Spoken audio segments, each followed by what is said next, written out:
3 jours, nous sommes ici au CIFAD, à FETAP, pour un atelier qui rassemble les membres de l'Observatoire pour la paix durable, les femmes artisanes de paix et d'autres relais communautaires et tous les membres de l'équipe d'APADER pour ensemble être formés sur la médiation. Un processus très structuré. Pour dire que si le processus échoue, c'est pour dire que vous-même vous allez. Donc pour que ça marche bien dès le début, il faut établir les règles. Sur l'approche d'UNO-ART, on épanouir. À partir du nom, on sait un peu ce que c'est déjà. Parce que c'est exactement le nom. Apaiser, donc, ça vise à quoi? Apaiser, créer plus d'harmonie, oui, construire, mettre la paix. Hier, on a vu une approche de résolution ou de transformation des conflits. Et c'est bien qu'on vous a donné les deux. Parce qu'en fait, il faut qu'on soit clair. UNO-ART n'est pas une approche de résolution de conflits. Et sur la communication non violente. On va entrer dans la communication non violente. Il s'agit de quoi? C'est quoi ce concept? De quoi s'agit-il? À quoi est-ce que ça nous renvoie? On va regarder aussi le schéma de la communication. Parce que si on comprend bien la base de la communication, on va pouvoir mieux comprendre. Et on va regarder ensemble aussi nos défis. Quels sont les défis que nous avons dans la communication? On va les identifier. What are the challenges that we face when we want to communicate with others?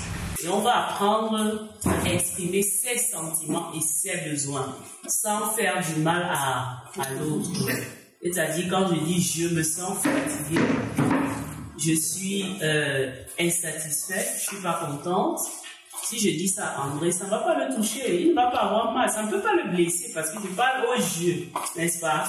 Les travaux sont très intenses et on a été accompagnés les premiers jours par Dr Elvis Bank de AJPCDES et par la coordinatrice nationale SCP, Florentine Necden-Fangio. À la fin de cette formation, tout le monde est très satisfait, d'abord par la compétence de nos formateurs, ensuite pour tous les outils que nous avons acquis pour savoir comment se poser en cas de conflit. Les participants se sont dit sentir l'envie et le désir de mettre les mains dans la pâte et d'essayer d'exercer ces compétences pour la médiation. Et nous avons le désir d'acquérir, de mettre en pratique ces compétences acquises pour pouvoir mettre l'autre à l'aise et pour pouvoir être des communicateurs non violents qui construisent la paix et la cohésion sociale à partir des relations interpersonnelles. Nous écoutons maintenant la coordinatrice nationale SCP de Pain pour le Monde, Madame Florentine Fangio-Necden. À toi la parole. Alors, depuis jeudi dernier, nous avons commencé une formation, une initiation à la médiation et également une initiation au UNO-ART et une initiation à la communication non violente avec les membres de l'Observatoire pour la paix durable d'APADER ainsi que les relais communautaires et le personnel. Alors, quels sont les objectifs de cette formation? Nous avons constaté que sur le terrain, effectivement, il y a une multitude de conflits et que de plus en plus, on a besoin de nouvelles approches de résolution des conflits et aussi de sensibilité aux conflits. Alors cet atelier vise à donner aux participants et participantes les bases de la médiation. Qu'est-ce que la médiation? Quel est le rôle d'un médiateur? Quelles sont les phases de la médiation et qu'est-ce qu'on peut faire? Qu'est-ce qu'on doit faire et qu'est-ce qu'on ne doit pas faire? Ainsi, au sorti de ce premier jour de la médiation, il devrait être capable, devant des conflits au sein de la communauté, de pouvoir mettre les deux parties en conflit et de les accompagner à la résolution des conflits. Pour ce qui est de l'approche ne pas nuire d'UNO-ART, il est question d'apprendre et de donner exactement quelques mesures et comment vivre dans un contexte de conflit sans aggraver les tensions, effectivement. Pour cela, nous avons travaillé à leur donner de comprendre quel est le contexte du conflit, comment faire une analyse des diviseurs et des connecteurs, regarder leur programmation avec cet œil-là, et aussi regarder leur mode de comportement par rapport aux messages éthiques implicites qu'ils peuvent avoir, et développer des options quand ils se rendent compte que leur programme sur le terrain est en train de créer plutôt des tensions, et travailler à toujours réduire les diviseurs et augmenter les connecteurs.